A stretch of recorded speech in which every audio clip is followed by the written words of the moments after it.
Coming up on this episode of The Doctor's Pharmacy. A lot of people are in the Black community are really fearful of going to the doctor, and they're fearful that the doctor is going to use them as a guinea pig. Mm-hmm. And that really contributes to a lot of the healthcare disparities that we see. Hi, I'm Kea Perpetuate, one of the producers of the Doctor's Pharmacy podcast. The coronavirus pandemic has shed light on the massive health disparities that have long existed in our society. Black, Indigenous, and people of color are far more likely to get sick and die from the 10 leading causes of death due to a range of factors. Among these is lack of access and the cascading effects of racism, prejudice, stereotyping, and unconscious bias on minority health.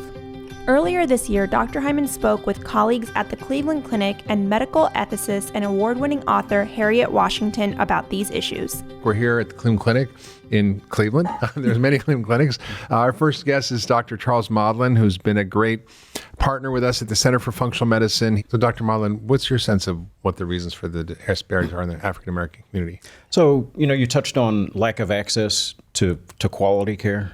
I mean, that's a huge one. There's also a lot of distrust that many African Americans and minorities have about going to the doctor.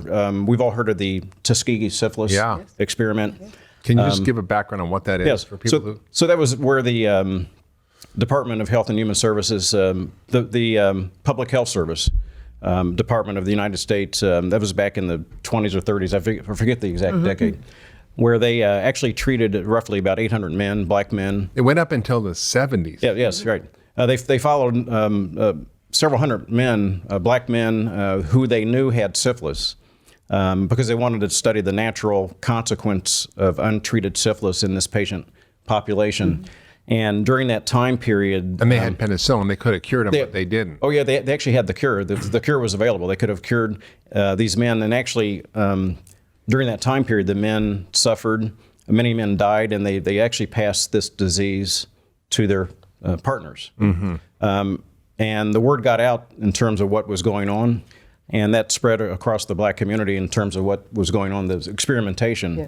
And so that still resonates amongst the black community and other minority communities. The whole story of Henrietta Lacks is also resonant of that. Exactly. Experimentation. And so a lot of people are in the black community are really fearful of going to the doctor, and they're fearful that the doctor is going to use them as a guinea pig. Mm-hmm. And that really contributes to a lot of the healthcare disparities that we see, because a lot of the medications on the market have been developed and designed and tested just for white people, for especially just in white men, right. In particular. A lot of the disparities that we're talking about actually exist in women also. Distrust of the medical system in the black community came up again in Dr. Hyman's conversation with Harriet Washington. So what happens is that the concern among African Americans about food issues is often not publicized by the news. It often remains under the radar. Or even worse, it's mischaracterized. I lecture frequently, not only to medical schools and medical ethics institutions, but also to communities.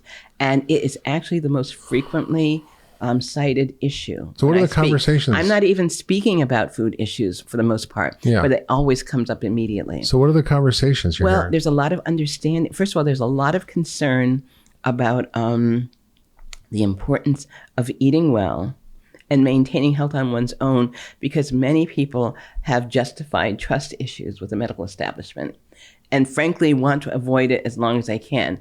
I don't think that's the right approach, but I understand why they think that. And for people who don't know why, the history of the Tuskegee experiment was essentially not really Tuskegee, actually. It's everything else. Oh, really? And that's a whole other conversation. Well, just quickly for those who don't know. My book, Medical Apartheid, actually focuses on that. Yeah. There's a long history of abusive medical research with African Americans, and the focus on Tuskegee, but the other studies were actually much worse and were very dense. I have 15 whole chapters, and only one of them mentions Tuskegee. Wow. So, and not only in the past, but in the present, there are present day issues. There's one going on right now that I'm involved in Baltimore, of course, happening in Baltimore, where we have young black men who are being actively recruited into studies without their knowledge, where they're going to be forced into hypothermia as treatment for gunshot wounds. Wow. Yes, really chilling.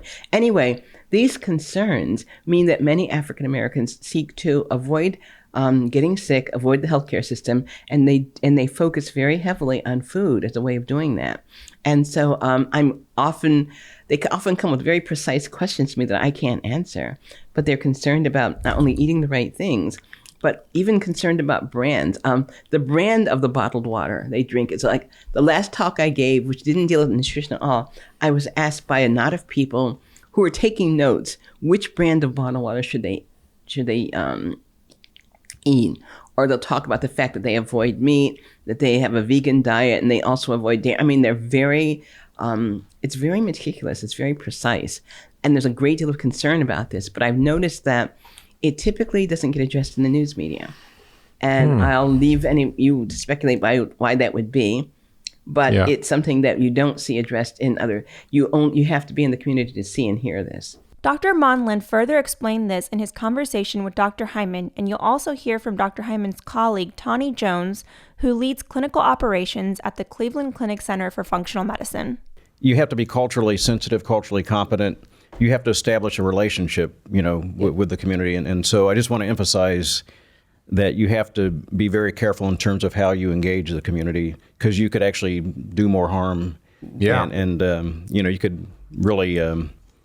You have to be able to resonate with the community. It says, nobody knows how much, nobody cares how much you know until they know how much you care. That's right. So that's very, very important. Yeah, racially and ethnically sensitive is my first step in creating programs in our community and creating programs for our providers, because I think about the patient experience first. The patient is always paramount. Yes. I know we were trained at the Cleveland Clinic. The patient is our North Star.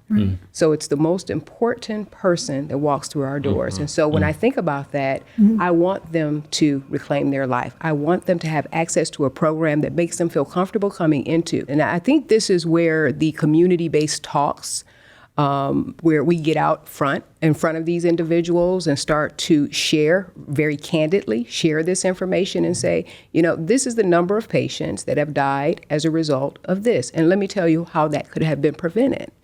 And really have an opportunity for them to share in that conversation. We don't see that in our communities.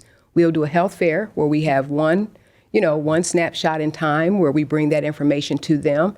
And then months or another year will go by before we get back in front of those individuals. And I think that this needs to be a more concerted effort where it's ongoing. There should be weekly meetings, whether it's at the church, whether it's at the community center, whether it's, in a space where they feel comfortable going to, where we can share all of this information in a way that they understand it. Health literacy is real, so they don't necessarily receive it well from physicians, but we're the community workers who can help with this. Those, coaches or individuals who are just inspired to be in the health space and who want to, partner with healthcare organizations. So you recently started with the Center for Functional Medicine, this program at Langston Hughes. With the very underserved African American community. Can you tell us how that's going, what the response has been? Because I think people say, people don't really want to get better. They just like the way that they're going, and they don't, maybe they know already what to do. They're just not doing it.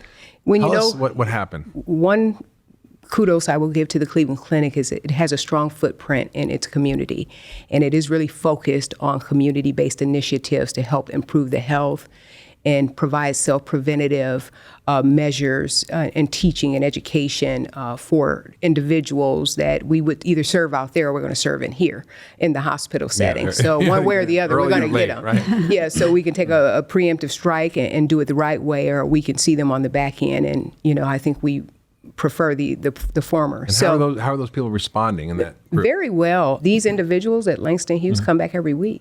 Yeah. And this is a 10-week program, but they have made the commitment because we are, removing the barriers, and we're creating a space where it's very comfortable for them to come in and learn. We're not using terminology that would be offensive to them.